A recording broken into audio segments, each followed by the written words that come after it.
بسم الله الرحمن الرحيم.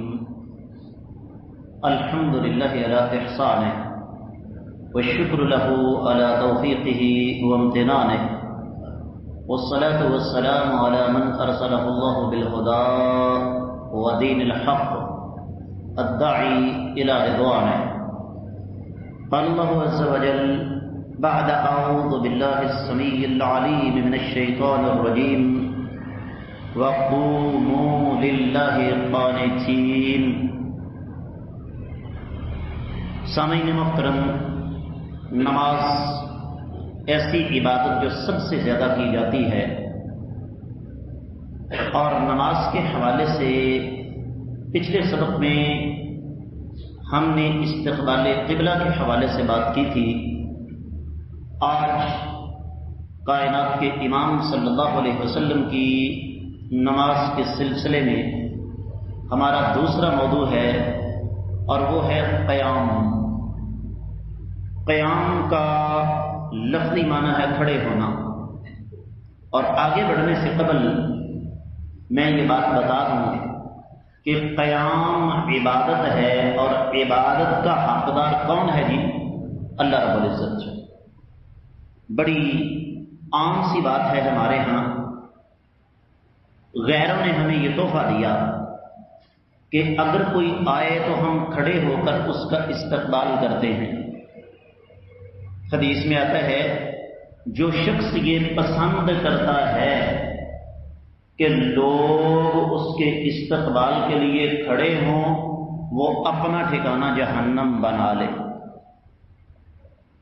اگر ہم نے مہمان کا استقبال کرنا ہے تو کھڑے ہو کر 2-4 قدم آگے بڑھیں تاکہ مہمان کو اس بات کا احساس ہو. لیکن کسی کے استقبال کے لیے کھڑے ہونا بھی جائز نہیں، اور یہ بھی جائز نہیں کہ کوئی شخص یہ پسند کرے کہ لوگ میرے استقبال کے لیے کھڑے ہوں. قیام عبادت ہے، اور عبادت صرف اللہ تعالیٰ کی. میں نے آپ کے سامنے سورۃ البقرہ کی 238ویں آیت کا ایک چھوٹا سا ٹکڑا پڑا ہے. اللہ فرماتے ہیں وَقُومُوا لِلَّهِ قَانِتِينَ، اور اللہ کے سامنے عاجزی اور انکساری کے ساتھ کھڑے ہونا ہے. یہاں پر 2 باتیں ذہن میں رکھنے والی ہیں. پہلی بات قیام کرنا ہے اللہ کے لیے، اور دوسری بات اگر اللہ کے سامنے کھڑے ہونا ہے تو چھاتی تان کر نہیں، اکڑ کر نہیں، چوکڑی بند کر نہیں، پہلوان بند کر نہیں کھڑے ہونا، بلکہ عاجزی کے ساتھ کھڑے ہونا ہے کیونکہ عرش والے رب کے سامنے کھڑے.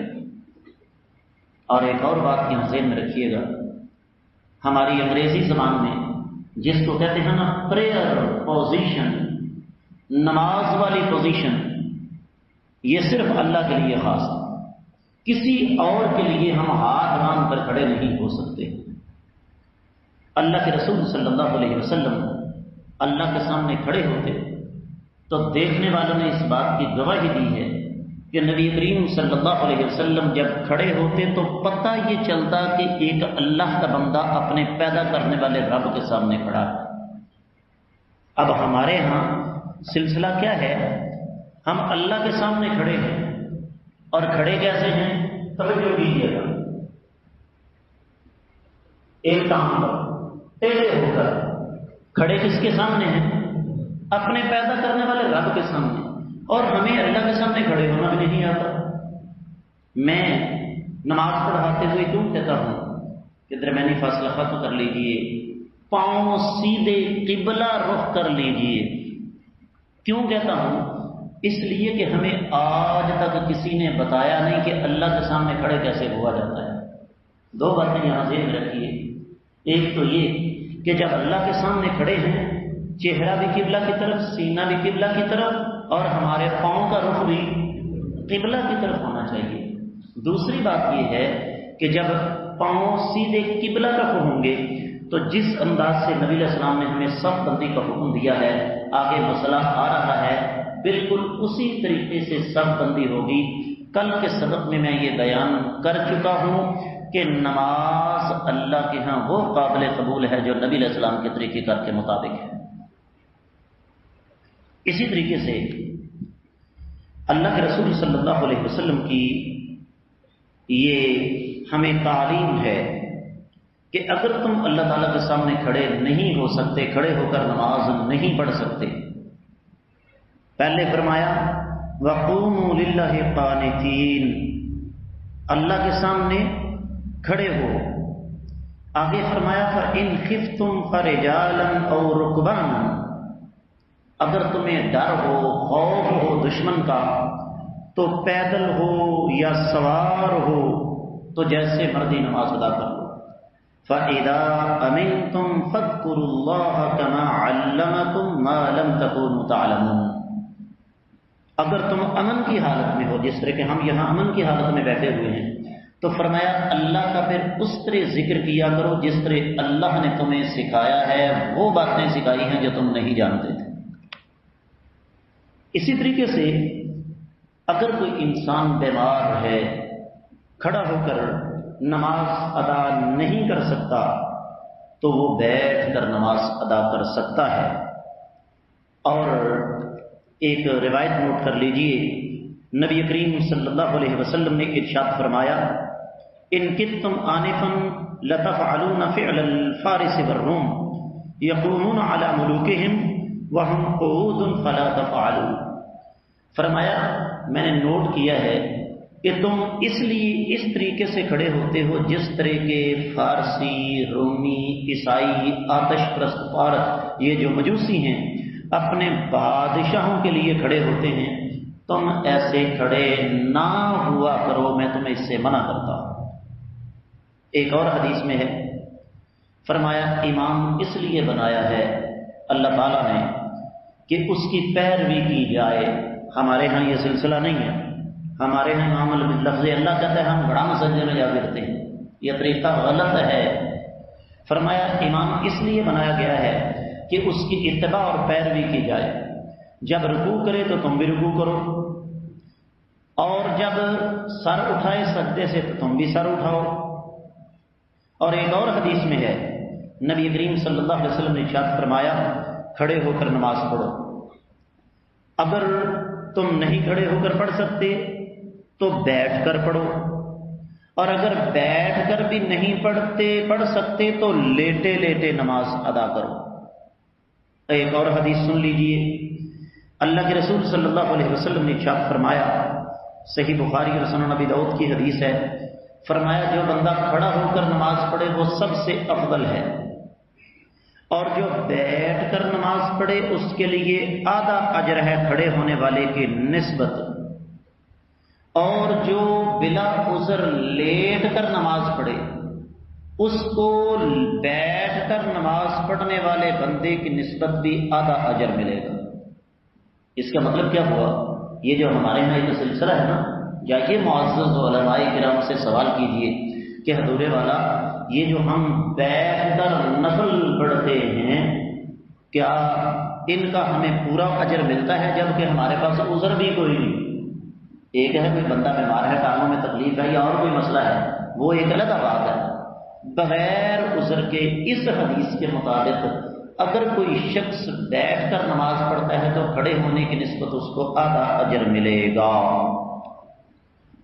اور پھر اسی طریقے سے آقا علیہ الصلوۃ والسلام کا اپنا عمل بھی موجود ہے، جس میں نبی علیہ الصلوۃ والسلام نے دیکھا، آپ علیہ السلام گھر سے باہر تشریف لائے، مسند احمد کی حدیث ہے، آپ گھر سے باہر تشریف لائے، دیکھا کہ کچھ لوگ بیٹھ کر نماز پڑھ رہے ہیں، فرمایا یاد رکھو جو شخص بلا عذر بیٹھ کر نماز پڑھتا ہے اس کو کھڑے ہونے والے کی نسبت آدھا اجر اور آدھا ثواب ملتا ہے۔ پھر اسی طریقے سے ایک ایسی حدیث جو شاید آج تک آپ کو کسی نے نہیں سنائی ہوگی، یہ امام طبرانی نے اس کو ذکر فرمایا ہے، شیخ البانی اس کو سلسلہ حدیث صحیحہ میں لے کر آئے ہیں۔ نبی علیہ الصلوۃ والسلام نے ایک بیمار کی عیادت کی، بیماری کی حالت میں انسان بیٹھ کر نماز پڑھتا ہے، تو آپ نے دیکھا کہ وہ ایک تکیے پر، سرہانے پر سجدہ کر رہا ہے، آپ نے وہ سرہانہ پکڑا اور اسے پھینک دیا اور فرمایا یاد رکھو زمین پر نماز پڑھو اگر تم آسانی سے پڑھ سکتے ہو، اور اگر یہ ممکن نہیں ہے تو اشارے سے نماز پڑھ لیا کرو اور اپنا سجدہ رکوع کی نسبت ذرا نیچا رکھا کرو. میں یہاں یوں سیدھا بیٹھا ہوں، بیٹھ کر نماز پڑھ رہی، یہ قیام ہو گیا. تھوڑا سا جھکے تو رکوع، اور زیادہ جھک گئے تو کیا ہوا بھائی؟ سجدہ. اسی طریقے سے نبی کریم صلی اللہ علیہ وسلم کی حدیث مبارکہ ہے، سنن ابی داؤد وغیرہ میں آپ سے سوال کیا گیا کہ آقا ہم سفینہ میں سفر کرتے ہیں، کشتیوں میں سفر کرتے ہیں، اب تو بڑے بڑے جہاز آ گئے نا، تو فرمایا وہاں بھی کھڑے ہو کر نماز پڑھو، البتہ اگر تمہیں یہ خطرہ ہو کہ تم غرق ہو جاؤ گے، ڈوب جاؤ گے، تو پھر تم لوگ بیٹھ کر نماز ادا کر سکتے ہو. اسی طرح نبی کریم صلی اللہ علیہ وسلم آپ کی عمر جب زیادہ ہو گئی اور آپ علیہ الصلوۃ والسلام کے لیے زیادہ دیر کھڑے ہونا ممکن نہ رہا، تو آپ علیہ الصلوۃ والسلام اپنی نماز والی جگہ پر ایک ستون تھا، اس کے ساتھ آپ ٹیک لگا کر نماز ادا کر سکتے تھے، ادا فرمایا کرتے تھے. لیکن یہ کب ہے کہ جب آقا علیہ الصلوۃ والسلام کی عمر زیادہ ہو گئی، بغیر عذر یہ جائز نہیں ہے. اسی طرح صحیح مسلم اور سنن ابی داؤد میں حدیث موجود ہے، اللہ کے نبی صلی اللہ علیہ وسلم جب رات کا قیام فرماتے تو لمبا قیام فرماتے. کتنا لمبا قیام فرماتے؟ ایک حدیث اس کی وضاحت کر رہی ہے.